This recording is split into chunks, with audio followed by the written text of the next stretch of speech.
नमस्कार दोस्तों, आप देख रहे हैं क्राइम फाइल्स और मैं हूं आपका दोस्त विश्वजीत। और आज की कहानी है दिल्ली की। दिल्ली के गोकलपुरी इलाके की तंग गलियों में एक मकान था। पीला सा रंग, थोड़ी पुरानी दीवारें, बाहर लगे प्लास्टिक के बैनर और दरवाजे के सामने एक छोटी सी परचून की दुकान। सुबह होते ही दुकान पर आवाजें गूंजने लगती थीं। भैया ब्रेड देना, अंकल बिस्किट वाला पैकेट। और दुकान के पीछे खड़े राधेश्याम वर्मा की मुस्कुराहट सबको अपनी ओर खींच लेती थी। राधेश्याम वर्मा एक रिटायर्ड वाइस प्रिंसिपल थे। उनकी पत्नी बीना देवी बेहद शांत और धार्मिक प्रवृत्ति की महिला थीं। उनका बेटा रवि रतन वर्मा ऊपर वाले फ्लोर पर रहता था। रवि की शादी 6 साल पहले मोनिका नाम की एक खूबसूरत लड़की से हुई थी। दोनों का एक प्यारा सा बेटा भी था, 5 साल का छोटा गौरव, जो दिन भर नाना नानी और दादी के बीच दौड़ता रहता था। ये परिवार दूसरों के लिए एक आदर्श परिवार की तरह दिखता था। न कोई झगड़ा, न कोई शिकायत। राधेश्याम सुबह जल्दी उठते, थोड़ा बहुत पूजा करते और फिर दुकान खोल लेते। बीना देवी घर के कामों में लगी रहती। रवि की जौहरीपुर में एक छोटी सी दुकान थी, जहां वह गारमेंट और कॉस्मेटिक का बिजनेस करता था। और मोनिका, वह घर संभालती थी, बेटे को देखती थी और जब फुर्सत मिलती मोबाइल में व्यस्त हो जाती। कहने को तो सब ठीक था, लेकिन हर घर की तरह इस घर की दीवारों के पीछे भी कुछ अनकहे सच थे। कुछ रिश्तों की दरारें थीं जो बाहर से नजर नहीं आती थीं। रवि और मोनिका के बीच पिछले कुछ महीनों से बात बात पर तकरार होने लगी थी। रवि अक्सर रात को चुपचाप बालकनी में बैठा रहता और मोनिका दिन भर मोबाइल में खोई रहती। इस दूरी की वजह जानने की कोशिश किसी ने नहीं की। शायद अगर की होती तो जो हुआ वह टल सकता था। 12 अप्रैल की सुबह थी। गली में आम दिनों जैसी चहल पहल थी, लेकिन अचानक एक दिल दहला देने वाली चीख ने पूरे मोहल्ले को जगा दिया। रवि की आवाज थी। वह बुरी तरह चीख रहा था। पड़ोसी भागे भागे आए। दरवाजा खुला पड़ा था। अंदर का दृश्य देखकर सबके पैरों तले जमीन खिसक गई। पलंग पर राधेश्याम वर्मा की गर्दन कटी लाश पड़ी थी। बगल की चारपाई पर बीना देवी का शव था। दोनों के शरीर खून से लथपथ थे। कमरे में चारों तरफ खून के छींटे थे और फर्श पर टूटी हुई चूड़ियां बिखरी थीं। पुलिस को तुरंत सूचना दी गई। गोकलपुरी थाने की पुलिस मौके पर पहुंची। एसएचओ प्रवीण कुमार ने पहले पूरे घर की तलाशी ली। पूजा घर की अलमारी खुली थी, सामान बिखरा पड़ा था और सबसे अहम बात, पीछे का दरवाजा अंदर से खुला हुआ मिला था, जबकि वह दरवाजा आमतौर पर हमेशा बंद रहता था। ये कोई साधारण चोरी या लूटपाट नहीं थी। ये एक सोची समझी साजिश थी। और इस साजिश में जो सबसे चौंकाने वाली बात थी वह यह कि ऊपर वाले फ्लोर पर रवि, मोनिका और गौरव सोते रहे और उन्हें कुछ पता भी नहीं चला।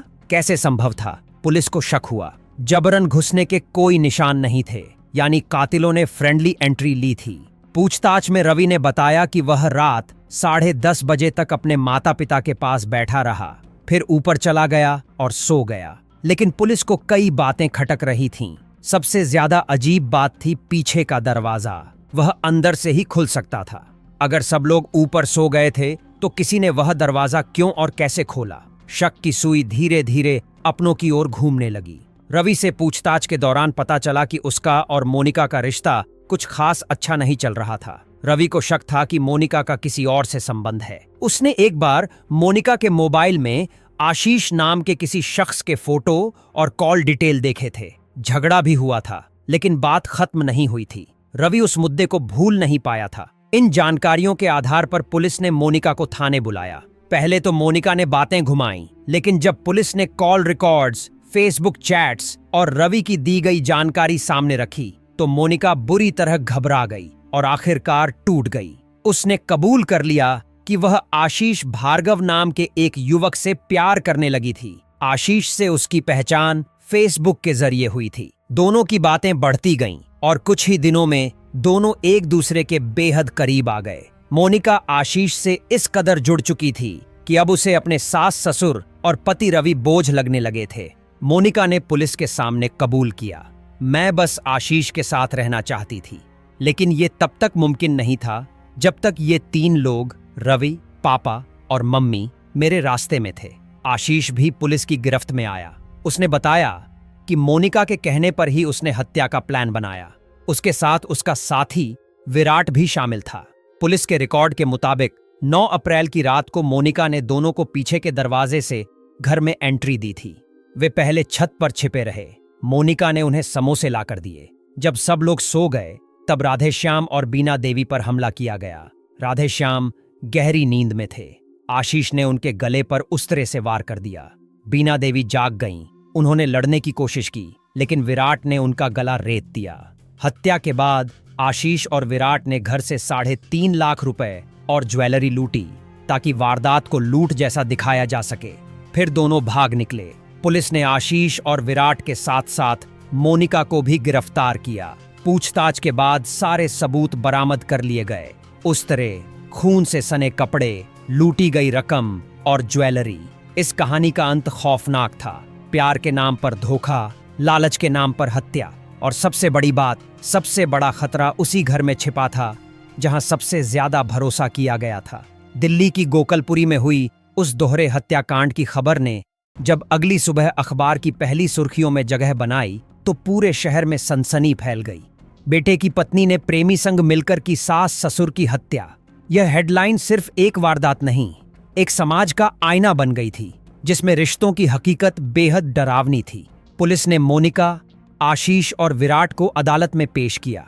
मोनिका को न्यायिक हिरासत में भेजा गया, जबकि आशीष और विराट को पुलिस रिमांड पर लिया गया ताकि और सबूत जुटाए जा सकें। अदालत में रवि अपने 5 साल के बेटे गौरव के साथ खड़ा था। उसका चेहरा सूजा हुआ था। आंखें रात भर रोने के बाद सुर्ख हो चुकी थीं। पिता की हत्या और पत्नी की गद्दारी का यह दोहरा वार उसे तोड़ चुका था। पुलिस ने कोर्ट को बताया कि मोनिका का आशीष से संबंध पिछले 1.5 साल से था। वे कई बार दिल्ली से बाहर भी मिले थे। फोन कॉल्स, व्हाट्सएप चैट्स और फोटोज इसकी पुष्टि करते थे। पुलिस ने हत्या में इस्तेमाल किया गया उस्तरा, खून से सने कपड़े, घर से लूटे गए जेवरात और नकदी बरामद कर कोर्ट के सामने पेश किया। सीसीटीवी फुटेज और मोबाइल लोकेशन डेटा भी सबूतों में शामिल थे। यह केस अब सीधा सीधा क्रिमिनल कॉन्स्पिरेसी और मर्डर विद प्रीमेडिटेशन में बदल चुका था। अदालत में जब मोनिका से पूछा गया कि क्या उसे अपने किए पर पछतावा है, तो उसने सिर झुकाकर बस इतना कहा, मुझे नहीं पता क्यों ऐसा किया, शायद मैं अंधी हो गई थी। इस केस की सुनवाई कई महीनों तक चली। हर पेशी पर रवि आता था, लेकिन मोनिका से नजरें नहीं मिलाता था। गौरव अब अपनी बुआ के घर रहने लगा था। मासूम था, लेकिन सवाल करता था, पापा, दादी कब आएंगी? नाना जी कहाँ हैं? मम्मी रो क्यों रही थी टीवी में? रवि इन सवालों का जवाब नहीं देता, बस उसे सीने से लगाकर रो पड़ता। इस केस में एक मनोवैज्ञानिक एंगल भी कोर्ट के सामने लाया गया। आशीष के वकील ने दलील दी कि उसका क्लाइंट इमोशनली मैनिपुलेटेड था, लेकिन कोर्ट ने यह तर्क खारिज कर दिया।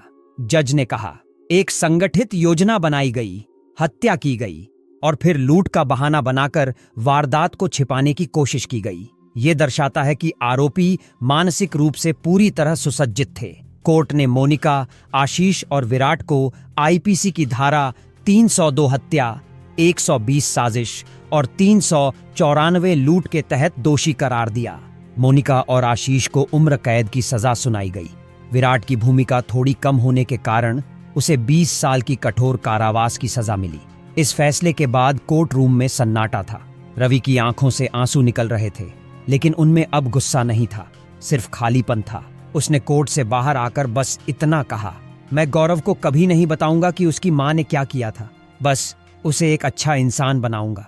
इस केस ने न सिर्फ एक परिवार को तोड़ा, बल्कि समाज को भी झकझोर दिया।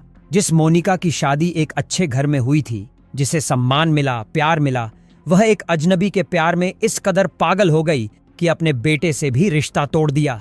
मनोवैज्ञानिकों का कहना था कि मोनिका नार्सिसिस्टिक पर्सनालिटी डिसऑर्डर और इमोशनल डिपेंडेंसी से ग्रस्त थी। वह आशीष को अपनी आजादी की चाबी समझने लगी थी और उसी मोह में वह अपने सास ससुर को रास्ते से हटाने को तैयार हो गई। आशीष का प्रोफाइल भी सामने आया। वह पहले भी 2 लड़कियों को डेट कर चुका था और उस पर एक बार छेड़छाड़ का केस भी चल चुका था। वह बेरोजगार था और मोनिका के पैसे पर ऐश करता था। वह एक मैनिपुलेटर था जो मोनिका जैसे लोगों की कमजोरियों का फायदा उठाता था। विराट सिर्फ पैसों के लालच में साथ आया था, उसे सिर्फ लूट का लालच था। उसने कोर्ट में कहा, मैंने नहीं सोचा था कि वो लोग सच में मार देंगे, मैं तो बस पैसे के लिए गया था। जेल में मोनिका दिन भर चुप रहती थी, न किसी से बात करती न मुस्कुराती। जेल की अन्य महिलाएं भी उससे दूरी बनाकर रखती थीं। उसे डबल मर्डर वाली भाभी कहकर बुलाया जाता था। वह एक बार अपने बेटे गौरव की फोटो देखकर फूट फूट कर रोई थी। आशीष जेल में भी अपने पुराने तरीके नहीं छोड़ पाया। उसने एक महिला कैदी से दोस्ती कर ली थी और जब यह बात जेल प्रशासन को पता चली तो उसे सॉलिटरी कन्फाइनमेंट में डाल दिया गया। रवि ने अपने बेटे गौरव को स्कूल में दाखिल कराया और फिर दुकान पर जाना शुरू किया। हर शाम जब वह दुकान बंद करता तो पहले की तरह कोई आवाज नहीं आती थी, खाना तैयार है, नीचे आ जाइए। लेकिन वह अपने पिता के जैसे ही जीवन जीने लगा। यह कहानी सिर्फ एक हत्या की नहीं, बल्कि उस भावना की थी जिसे हम विश्वास कहते हैं। जब वही टूटता है तो इंसान भीतर से मर जाता है। शायद राधे श्याम और बीना देवी की मौत उस रात नहीं हुई थी जब उस तरह से उनकी गर्दनें काटी गई थीं। शायद वह तो उसी दिन मर गए थे जब बहू ने उन्हें अपने रास्ते की रुकावट समझ लिया था।